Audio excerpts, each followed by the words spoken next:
بسم اللہ الرحمن الرحیم۔ شروع اللہ کے نام سے جو بڑا مہربان نہایت رحم کرنے والا ہے۔ محترم عزیز بھائیوں، کل ہمارے شہر بیڑ میں امام کونسل کا پروگرام ہوا، جس میں نیشنل سیکریٹری حضرت مولانا مفتی محمد حنیف احرار قاسمی دامت برکاتہم تشریف لائے تھے۔ الحمدللہ ہمارے سامنے ایسی باتیں حضرت نے پیش کی جو آج تک ہم نے سنے نہیں۔ محترم بھائیوں، آپ کو بھی یہ ویڈیو ضرور دیکھنا چاہیے۔ رسول اللہ صلی اللہ علیہ وسلم نے ارشاد فرمایا تھا، خیر الناس من ينفع الناس، انسانوں میں بہتر وہ انسان ہے جو دوسروں کو نفع پہنچاتا ہے، اور جو سب سے زیادہ نفع پہنچانے والا ہے وہ اللہ تعالیٰ کو سب سے زیادہ پسندیدہ ہے۔ اسی کو قرآن شریف میں کنتم خیر امۃ اخرجت للناس کے ایک ورڈ میں بیان کیا ہے، تم کو بہترین امت بنایا ہے کیونکہ تم دوسرے انسانوں کے لیے پیدا کیے گئے ہو۔ دوسرے انسانوں کے لیے پیدا کیوں کیا گیا ہے؟ یہ 18,000 مخلوقات میں انسان کی فضیلت کے لیے وجہ امتیاز ہے۔ یہی ایک وجہ ہے جس کی وجہ سے انسان کو ہم دوسرے مخلوق سے ممتاز گردانتے ہیں۔ کچھ حضرات نے علم کو بھی وجہ امتیاز کہا ہے، لیکن للناس کا مطلب ہے جو دوسرے انسانوں کے لیے کام کرتا ہے۔ دنیا میں انسان کے علاوہ دوسری کوئی ایسی مخلوق نہیں ہے جو دوسروں کے لیے کام کرے، اور اس انسان کو دوسروں کے لیے کام کرنے کا مکلف بنا کر ہی اس کو زمین پر بھیجا ہے۔ اپنی زندگی جینا، اپنا گھونسلہ بنانا، اپنا پیٹ بھرنا، اپنے بچوں کی پرورش کرنا، یہ دوسرے مخلوق بھی کرتے ہیں، لیکن انسان کو خیر امت اللہ تعالیٰ نے اس لیے بنایا ہے۔ امت ہی صرف نہیں، خیر امت بنایا ہے۔ امت بولتے ہیں قوم مع رسالہ، ایسی قوم جس کے ساتھ اللہ تعالیٰ کا پیغام ہوتا ہے، اس کو امت بولتے ہیں۔ اس امت میں بھی بے شمار امتیں پیچھے گزر چکی ہیں، ان میں سب سے بہتر امت اور آخری امت اللہ تعالیٰ نے اس امت کو بنایا ہے۔ اس وقت خیر امت کے اندر جو دراڑ پیدا کیا گیا ہے اور خیر امت کو جو خانوں میں تقسیم کیا گیا ہے، اس امت کو پھر سے خیر امت بنانے کی ذمہ داری ہم لوگوں کی ہے۔ ایسے وقت میں ہم ہے خیر امت کا ایک نعرہ کتنی اہمیت رکھتا ہے، یہ شاید ہم لوگ خود سے سمجھ سکتے ہیں۔ ابھی کے جو حالات ہیں اس میں میں مختصر کم وقت میں آپ لوگوں کے سامنے اشارہ کر رہا ہوں، آپ لوگ اس کو سمجھنا ہے، اور میں امید رکھتا ہوں کہ انشاءاللہ آپ یہ دوسروں تک منتقل کریں گے انشاءاللہ۔ سب سے پہلے کسی بھی چیز کے وجود کو تسلیم کیا جاتا ہے۔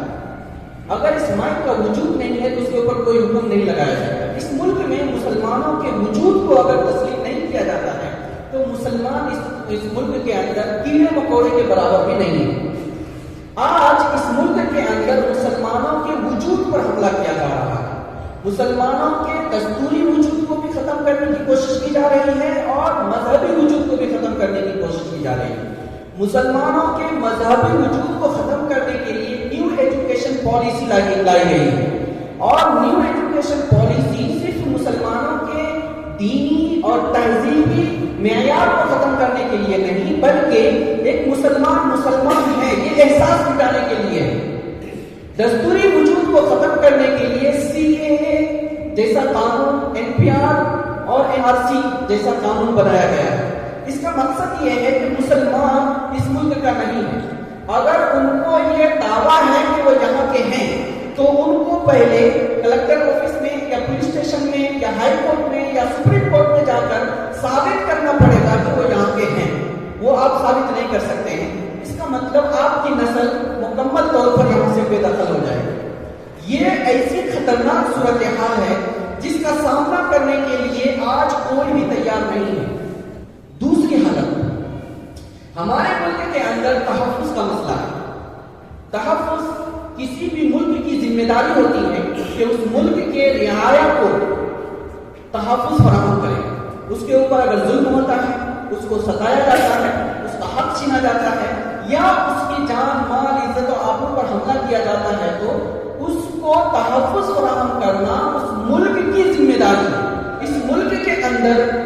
مسلمانوں کو تحفظ فراہم کرنے کے لیے حکمراں تیار نہیں ہے. حکمراں ہی نہیں، یہاں کی جو پولیس انتظامیہ ہے، ہم لوگوں نے کل کے پرسوں کے ویڈیو میں جو تریپورہ سے آیا اس میں ہم نے دیکھا ہے کہ پولیس والے جے شری رام کے نعرے لگا کر کے مسلم کمیونٹی کو خوف زدہ کرنے کی کوشش کر رہے ہیں. اب آپ اندازہ کیجیے، جس کمیونٹی کے خلاف محافظ لوگ، حکمراں لوگ ان کے خلاف کام کریں، وہاں پر اس کمیونٹی کو تحفظ کون فراہم کرے گا؟ یہ ایک دوسرا اہم مسئلہ ہے. تیسرا اہم مسئلہ ترقی کا ہے. کسی بھی قوم کو باقی رہنے کے لیے حکومت کی طرف سے 3 چیزیں مہیا ہونی چاہیے: تحفظ، برابری اور انصاف. تحفظ، برابری اور انصاف. تحفظ ہر اعتبار سے، برابری حقوق کے اندر، اور انصاف جب ان کے اوپر ظلم ہوتا ہے. اگر یہ 3 چیزیں حکومت کی طرف سے کسی کمیونٹی کو ملتی ہے تو وہ کمیونٹی آگے نہیں بڑھے گی تو بھی باقی رہے گی، بٹ مٹے گی نہیں. اور اگر اس کمیونٹی کو آگے بڑھنا ہے تو 5 فیلڈ کے اندر حکومت کو اس کمیونٹی کو ترقی دینا ضروری ہے.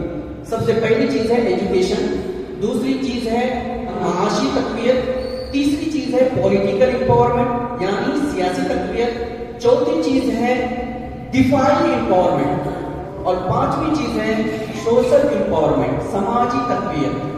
یہ 5 فیلڈ میں اگر کوئی قوم خود مختار ہو جاتی ہے تو وہ سب سے زیادہ امپاورمنٹ کمیونٹی کہلائے گی. اس کو ہم لوگ امپاورمنٹ بولتے ہیں. قرآن شریف میں اس کو اعلم کہا گیا ہے، وَلَا تَهِنُوا وَلَا تَحْزَنُوا وَأَنْتُمُ الْأَعْلَوْنَ إِن كُنتُم مُؤْمِنِينَ. اعلیٰ اکبر کی طرح ہے، سب سے ہائیسٹ لیول کے اوپر جو کمیونٹی رہتی ہے اس کو اعلیٰ بولتے ہیں. اللہ تبارک تعالیٰ نے جو کہا ہے تم سب سے زیادہ سربلند رہو گے، اس کا مطلب یہی ہے کہ تم خود ترقی یافتہ ہو کر دوسروں کی ترقی کے لیے کام کرو گے، جس کو تقویت کہا جاتا ہے.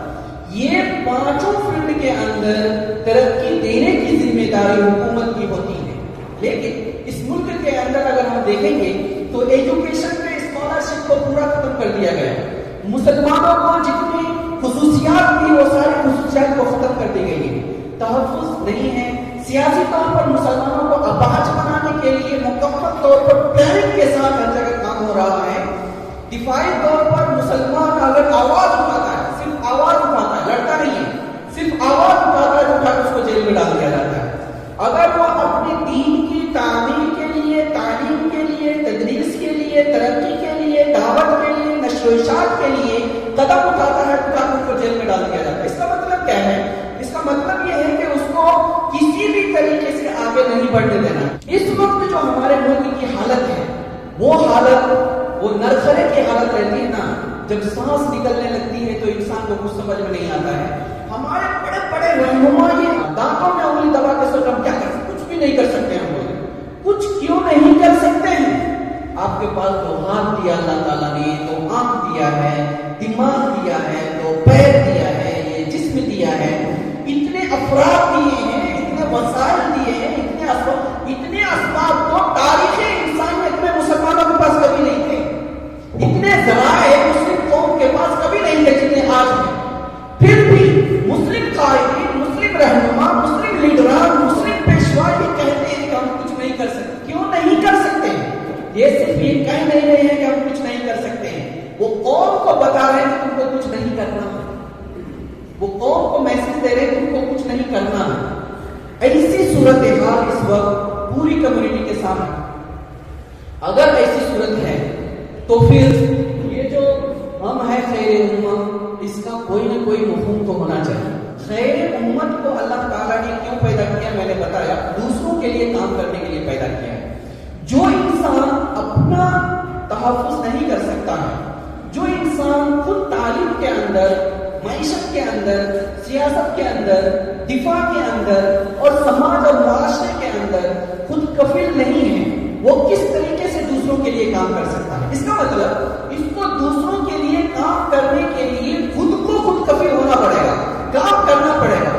آج ہم لوگ جب اصلاح معاشرہ کے لیے کام کرتے ہیں تو ہم لوگ اصلاح معاشرہ کا پروگرام کرتے ہیں. اصلاح معاشرہ نہیں کرتے ہیں، اصلاح معاشرہ کا پروگرام کرتے ہیں.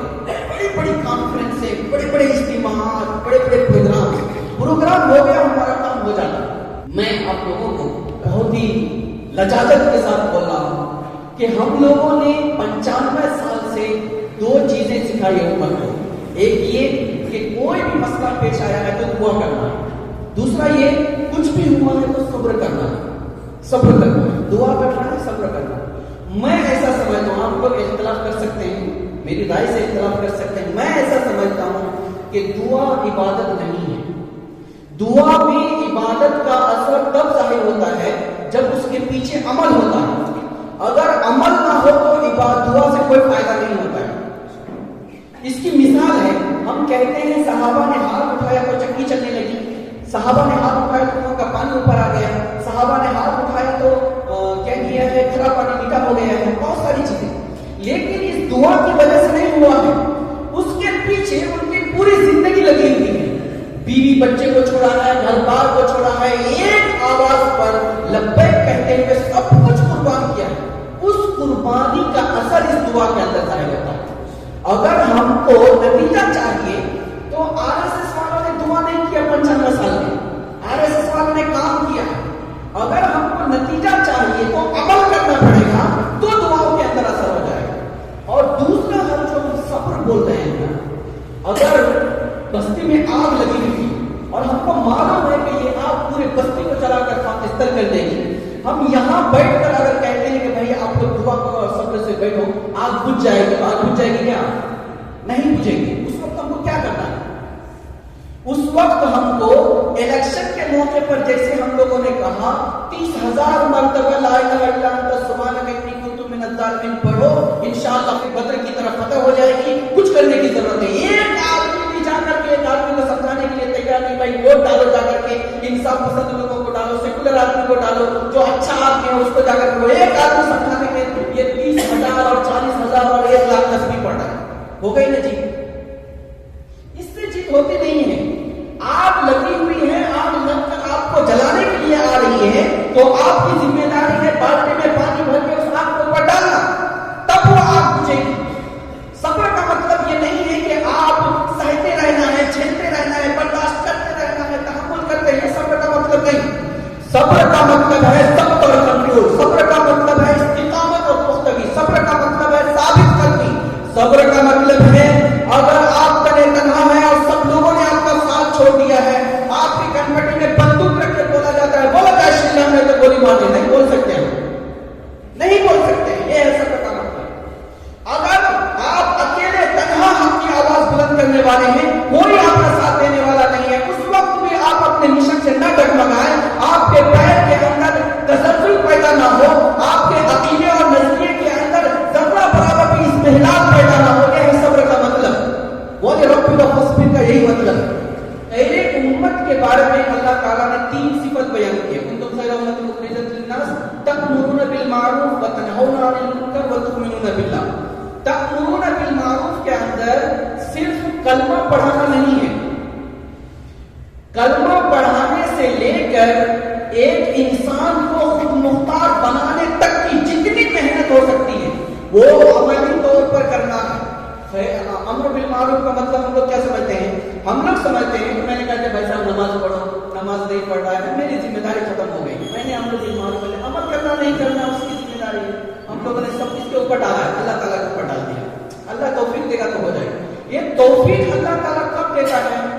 توفیق کی تعریف کرتے ہیں توجیہ الاسباب نحو المطلوب الخیر. اچھی چیز کے لیے اسباب مہیا کرتا اللہ تعالیٰ. ہم لوگ اسباب نہیں اختیار کرتے, ہم لوگ ڈیوٹی پورا کرتے ہیں. ہم لوگ ایک بار کہیں گے بھائی صاحب نماز پڑھا, ہم سمجھتے ہیں کہ ہماری ذمہ داری ختم ہو گئی. جب تک وہ انسان جو نماز نہیں پڑھ رہا ہے نماز پڑھنے نہیں لگ جاتا, تب تک ہماری ذمہ داری ختم نہیں ہوتی, امر بالمعروف نہیں ہوتا. جب تک ایک انسان ظلم کر رہا ہے وہ ظلم نہیں چھوڑ دیتا, تب تک نہی عن منکر نہیں ہو جاتا. جب تک ایک انسان ظلم بند نہیں کرتا, جب تک ایک انسان گناہ چھوڑ نہیں دیتا, جب تک ایک انسان برے عقیدے سے توبہ نہیں کر دیتا, جب تک انسان شراب سے غائب نہیں ہو جاتا, جب تک انسان زناکاری سے غلط تعلقات سے خود کو پاک صاف نہیں کر دیتا, تب تک امر بالمعروف اور نہی عن المنکر وجود بھی رہتا ہے. وجودی امر ہے, وجودی امر ہے. الامر للوجود کے ساتھ للوجود بھی ہے. وجود کے لیے کام کرنا ہے تو امر بالمعروف ہو جائے گا.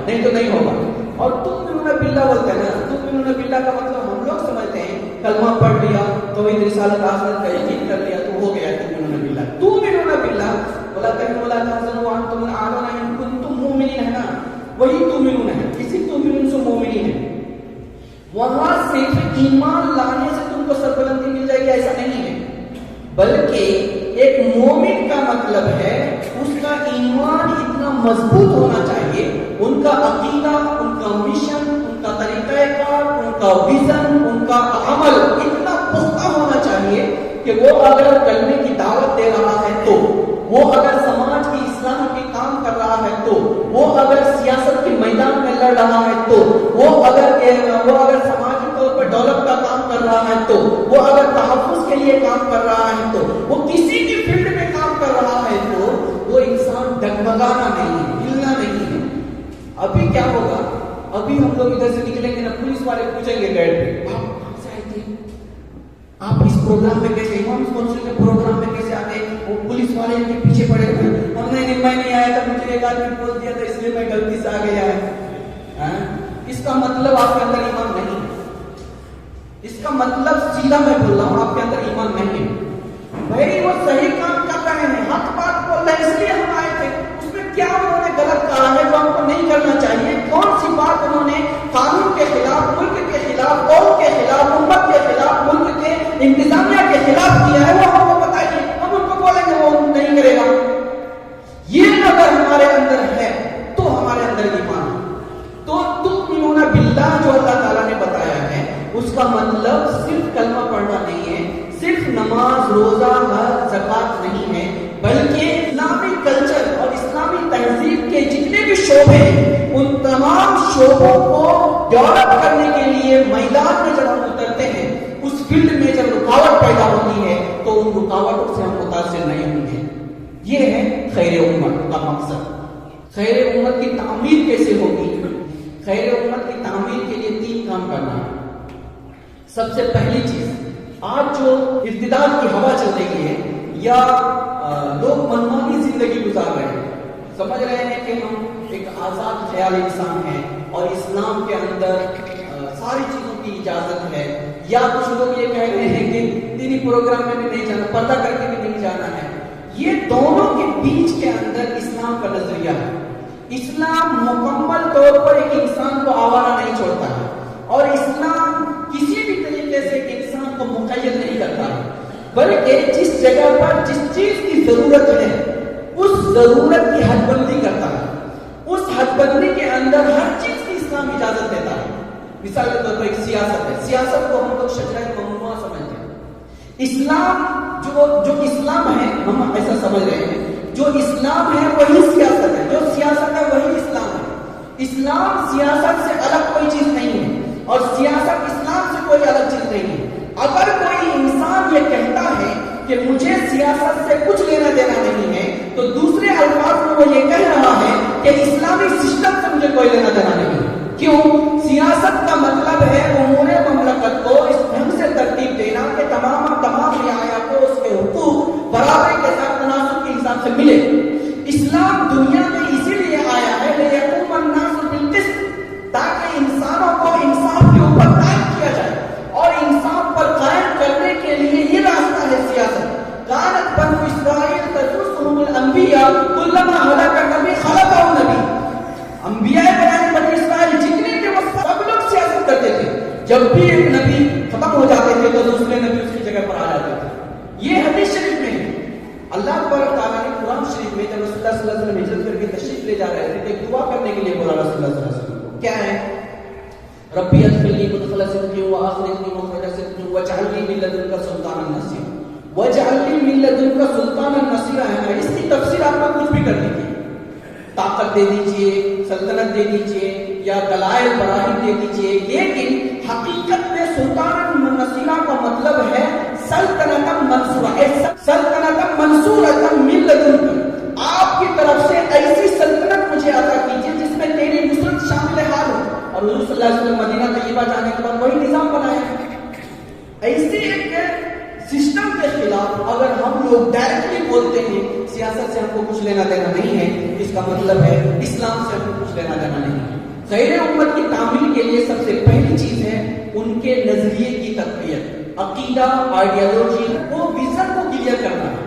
اگر ہمارا عقیدہ کمزور ہے تو پھر ہم خیر امت نہیں بن سکتے ہیں. دوسرا کام جو کرنا ہے وہ ہے ہر انسان کو امر بالمعروف اور نہی عن المنکر کرنا ہے. امر بالمعروف اور نہی عن المنکر کا مطلب صرف یہ نہیں ہے کہ آپ نے بول دیا کام کر، میں نے پروگرام کر دیا، تقریر کر دیا کام کر، بلکہ وہ کام عملی طور پر کرنا ہے. اور تیسرا جو خیر امت کے لیے کرنا ہے وہ ہے خود مختار بنانے کا کام. خود مختار کا مطلب ہے اس کو ایجوکیشن کے اندر، معیشت کے اندر، سیاست کے اندر، تحفظ کے اندر اور سماجی امور کے اندر خود مختار بنانا ہے، تو وہ امت خیر امت ہو جائے گا. خیر امت کی پہچان کیا ہے؟ خیر امت کی پہچان رسول اللہ صلی اللہ علیہ وسلم نے 3 بیان فرمائی. نمبر 1، اگر اس کو لالچ دیا جائے تو لالچ کا شکار نہ ہو. میں نے ابھی بتایا نا، سب لوگ بک رہے ہیں، جا رہے ہیں، ظلم کا شکار ہو رہے ہیں. اس کی وجہ یہ ہے کہ خیر امت کی جو پہچان اور علامت ہے وہ ہم کو نہیں معلوم. پہلی پہچان یہ ہے کہ رسول اللہ صلی اللہ علیہ وسلم کے سامنے کفار مکہ نے لا کر کے پرپوزل رکھا. کیا چاہیے آپ کو؟ دولت چاہیے؟ پورے عرب کی دولت ہم دیں گے. لڑکی چاہیے؟ خوبصورت ترین لڑکی آپ کے حوالے کریں گے. عمارت چاہیے؟ ہم سب آپ کو سرکار ماننے کے لیے تیار ہیں. اس وقت رسول اللہ صلی اللہ علیہ وسلم نے کیا فرمایا تھا؟ میرے ایک ہاتھ میں سورج اور دوسرے ہاتھ میں چاند بھی دے دو گے تو بھی میں اپنے مشن سے پیچھے نہیں ہٹ سکتا. یہ ہے پہلی علامت خیر امت کی. وہ کبھی بھی لالچ اور طمع کے اندر مبتلا نہیں ہو سکتی. اور اگر کوئی بھی انسان لالچ کا شکار ہو کر اپنے نظریے کا، اپنے دین اور قوم کا سودا کرتا ہے تو وہ انسان صحیح معنی میں مسلمان نہیں، خیر امت نہیں ہو سکتا. ایک دوسرا ہے سمجھوتا نہیں کر سکتا ہے. ظلم کے اوپر، بے دینی کے اوپر، ناانصافی کے اوپر، قوم اور زمین کی فروختگی کے اوپر کبھی بھی سمجھوتا نہیں کر سکتا ہے. حضور صلی اللہ علیہ وسلم کو جب بہت سمجھایا اور نہیں مانے تو آپ صلی اللہ علیہ وسلم کے سامنے ایک سمجھوتا کا پرپوزل رکھا گیا. ابو سفیان، امیہ بن خلف وغیرہ وغیرہ سب لوگ آ گئے. محمد آپ ہمارے خاندان کے ہیں، ہم بھی ایک ہی ملک کے رہنے والے ہیں، ایک ہی جگہ رہتے ہیں، کیوں ہم لوگ آپس میں بار بار لڑ رہے ہیں؟ ایسا کرتے ہیں اس کو ختم کر دیں. RSS والے ابھی کر رہے ہیں، RSS والے ابھی کر رہے ہیں الگ الگ جگہ پروگرام، مسلم لیڈروں کو جمع کر کے اور سیاسی قائدین کو جمع کر کے، ادارے کے ذمہ داروں کو، ہم تم کو تحفظ فراہم کریں گے، ہم تم کو اتنے بڑی یونیورسٹی کی پرمیشن دلائیں گے، ہم تم کو کالج بنوا دیں گے، ہم تم کو کیا کریں گے، پوری آزادی دیں گے، جو کام کرنا ہے کرو. بس اتنا ہی ہے، ہم لوگ مل جل کر کے رہیں گے. تم کچھ مت بولو، ہم کچھ کر رہے ہیں، ہم ہندو راشٹر بنا رہے ہیں، تم کو کوئی تکلیف نہیں ہے، اس میں رہو گے تو اچھا رہو گے، سکون سے رہو گے. ایسا چل رہا ہے. اس وقت رسول اللہ صلی اللہ علیہ وسلم نے کیا فرمایا؟ لکم دینکم ولی دین. قل یا ایھا الکافرون نازل بنا، سورہ نازل ہو گئی. نہیں ہو سکتا ظلم کے اوپر اتحاد نہیں ہو سکتا، سمجھوتا نہیں ہو سکتا. جب انسان کے اوپر ناانصافی ہو رہی ہے، حق چھینا جا رہا ہے، عزتیں لوٹی جا رہی ہے، مارا جا رہا ہے، گھر توڑا جا رہا ہے، مدارس اور مسجدوں کو شہید کیا جا رہا ہے، پھر سمجھوتا کرنے کی بات کی جا رہی ہے، یہ نہیں ہو سکتا ہے. اگر کوئی کر رہا ہے تو مسلمان نہیں، وہ خیر امت نہیں ہو سکتا. خیر امت کی کچھ ذمہ داریاں، خیر امت کی کچھ ذمہ داریاں. سب سے پہلی ذمہ داری ہے وہ حق کی آواز بلند کرنا، آواز حق بلند کرنا. ظالم ہر طرح سے آپ کو دبانے کی کوشش کرے گا. باہر سے پیسہ منگانا جرم نہیں ہے. اگر جرم ہے تو اس کے خلاف سب سے پہلے RSS کی انکوائری ہونی چاہیے. اس ملک میں سب سے زیادہ باہر کی فنڈنگ RSS کو ہو رہی ہے.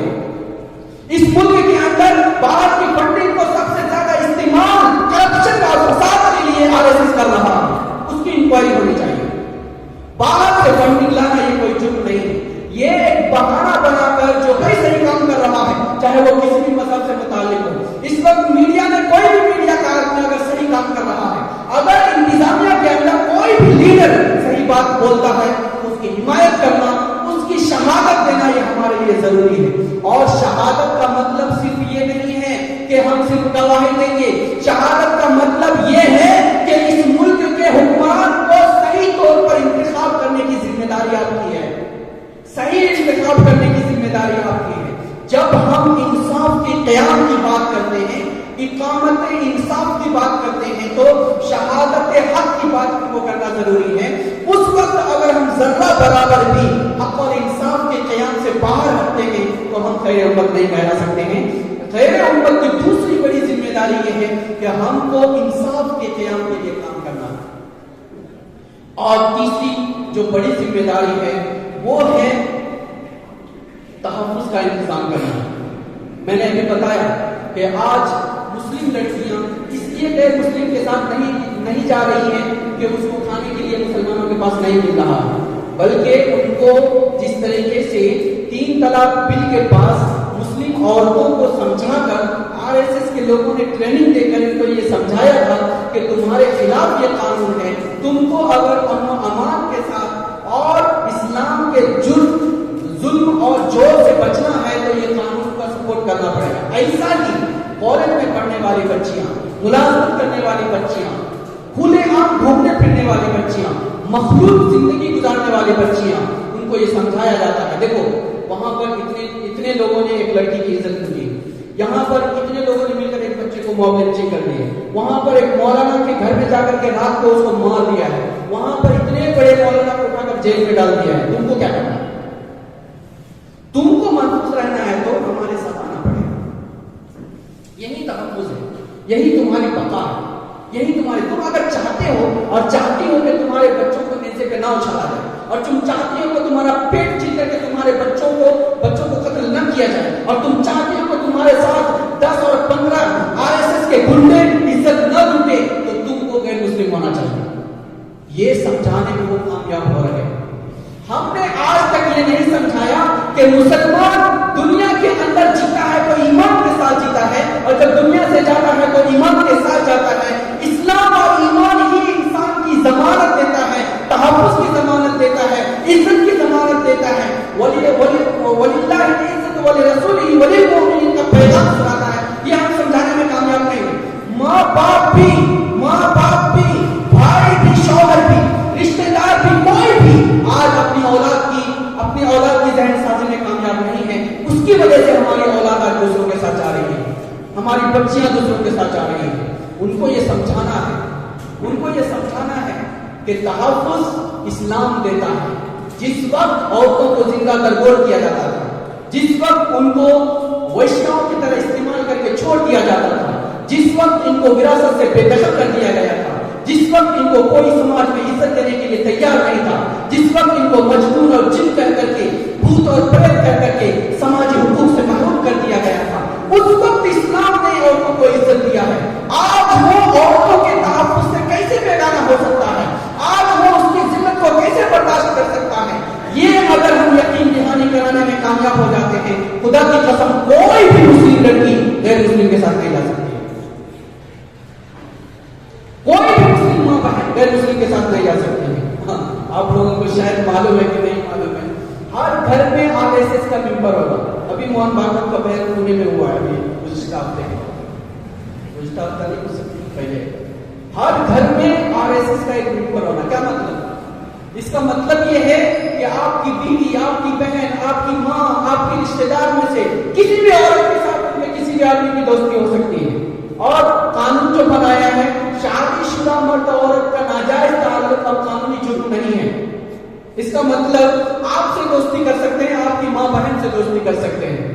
ایسی ایک خطرناک صورتحال اس ملک میں پیدا کرنے کے لیے ہمارے گھروں تک RSS دستک دے رہا ہے، ہمارے گھروں تک دستک دے رہا ہے، ہمارے دروازے تک پہنچ رہا ہے. ہماری ماں بہنوں کی عزتوں کے اوپر نگاہیں گاڑا ہوا ہے، ہمارے اوپر ان کی نگاہیں بہت مضبوطی کے ساتھ گڑی ہوئی ہے.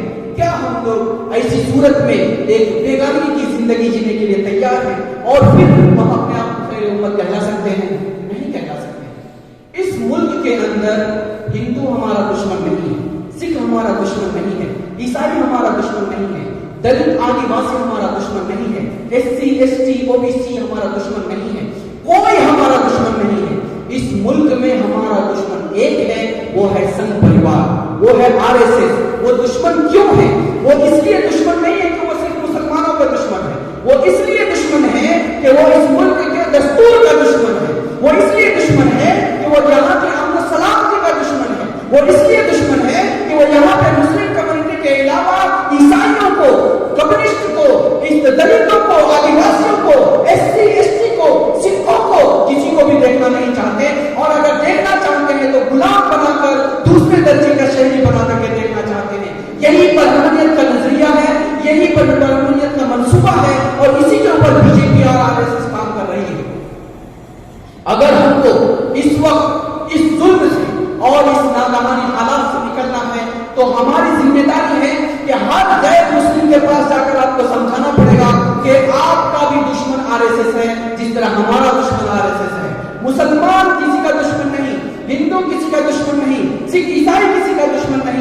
اس ملک کے اندر دشمن صرف اور صرف سنگ پریوار ہے، یہ ہمیں سب کو بتانا پڑے گا، اسی کے بعد ہم کوئی بھی دائرۂ عمل طے کر سکتے ہیں۔ اگر ہم دشمن میں تفریق نہیں کرتے اور امتیاز کے ساتھ نہیں بتاتے تو ہم کوئی بھی کام نہیں کر سکتے ہیں۔ حضور صلی اللہ علیہ وسلم نے صحابہ کرام کو دشمن کی پہچان کرائی تھی اور پہچان کرا کر اس کے خلاف صحابہ کرام کو تیار کیا تھا۔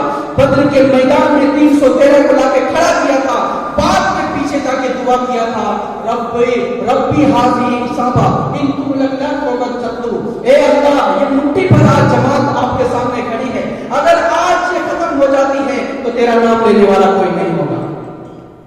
ہم لوگ کام کر رہے ہیں، نہیں کر رہے، ایسا نہیں ہے۔ آل انڈیا امامز کونسل کا نظریہ ہے مسلم امت کے فلاح بہبود کے لیے جو بھی تنظیم جس لائن سے کام کر رہی ہے اس کے ساتھ مل کے کام کرنا ہے۔ ہمارا نظریہ، ہمارے پاس 2 ہاتھ ہے تو ہم 2 کام کر سکتے ہیں، 50 ہاتھ ہوں گے تو 50 کام ہو جائے گا۔ ایک تنظیم ہے تو 1 کام کرے گی، 10 تنظیمیں ہیں تو 10 کام کرے گی، سب ایک دوسرے کا معاون بن کے کام کرنا ہے۔ مسلم غیر مسلم سارے تنظیموں کے ساتھ مل کر کے ظلم کے خلاف آواز اٹھانا ہے، تبھی جا کر کے ہم کامیاب ہو سکتے ہیں۔ اس ملک کے اندر مسلمانوں کی تعداد 35 کروڑ ہے، مسلمانوں کی تعداد 35 کروڑ ہے۔ گورنمنٹ 2011 سینسس رپورٹ کے حساب سے 19 کروڑ ہے، 19 کروڑ ہے گورنمنٹ کے حساب سے۔ اگر 19 کروڑ ہم مان لیتے ہیں، اس 19 کروڑ میں سے اگر آپ 1 کروڑ کو صرف یہ سمجھائیں کہ اس ملک کے اندر تمہارا حق RSS سے زیادہ ہے، اس ملک کی تحفظ کی ذمہ داری تمہاری RSS سے زیادہ ہے، اس ملک کے اندر دفاع کرنے کی ذمہ داری RSS سے تمہاری زیادہ ہے، اس ملک کے اندر دوسرے اقوام کو تحفظ فراہم کرنے کی ذمہ داری تمہاری ہے۔ اس ملک کے اندر ابھی قانون بنا رہے ہیں، مذہب تبدیل نہیں کر سکتے ہیں، قانون بنا رہے ہیں۔ مذہب تبدیل نہیں کرنے کا قانون غلام بنانے کا قانون ہے۔ مذہب تبدیل نہیں کرنے کا قانون بنانا دراصل غلام بنانے کا قانون ہے، یہ سب کو بتانا ہے۔ آج تمہارے نظریے کے اوپر پابندی لگائی جا رہی ہے، آج کل تمہاری سرگرمیوں کے اوپر پابندی لگائی جائے گی۔ اس لیے آج جو ملک کے اندر BJP اور سنگ پریوار کے ذریعے سے ظلم کیا جا رہا ہے، دستور کو توڑا جا رہا ہے، قوم کو توڑا جا رہا ہے، مسلمانوں کو تمام کمیونٹی کے سامنے دشمن بنا کر پیش کیا جا رہا ہے، اس کے بارے میں بیداری پیدا کرنے کی ذمہ داری اس خیر امت کی ہے۔ اور خیر امت کا صرف اتنا کام نہیں ہے، خیر امت اس ہوئے زمین پہ اس لیے آیا ہے تاکہ پوری انسانیت کو انصاف دلائے، ہر جگہ امن اور شانتی پیدا کرے، ظلم کو ختم کر کے انصاف کو لاگو کرے، ساری انسانیت کے اندر بھائی چارہ پیدا کرے، کوئی مسلمان کا دشمن نہیں ہے۔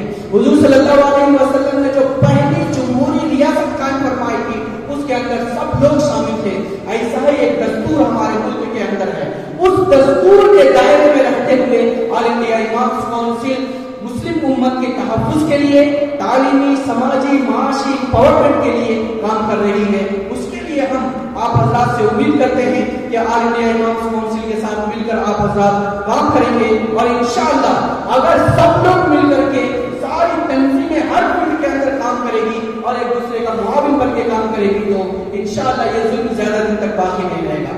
زمانے میں ہم تاریخوں میں ہم نے اس طرح کے ظلم بہت سارے دیکھے، آج جو کچھ انڈیا میں ہو رہا ہے RSS کی طرف سے یا BJP کی طرف سے، یہ پہلی بار نہیں ہو رہا اور مسلمانوں کے لیے بالکل نیا نہیں ہے، مسلمانوں کے لیے بالکل نیا نہیں ہے۔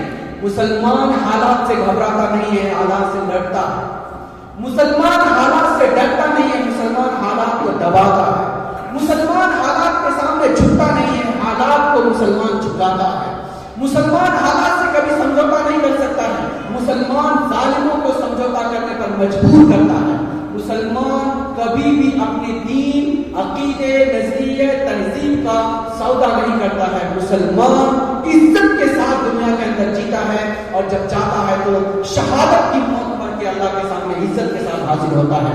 یہ اسلام کا نظریہ ہے۔ انشاءاللہ اگر آپ حضرات تیار ہیں، آل انڈیا امامز کونسل آپ اپنی تحفظ کے لیے کام کیجئے، دفاع کے لیے کام کیجئے، لیکن 2 چیزوں کو سامنے رکھیے، ہم مسلمان ہیں، اسلام کبھی بھی کسی کے اوپر ظلم کرنے کی اجازت نہیں دیتا ہے، ہم ہندوستانی ہیں، لیے ہندوستانی دستور کے دائرے میں رہ کر، اسلامی اصول کے دائرے میں رہ کر کے ہم کو اس ملک کے اندر کام کرنا ہے۔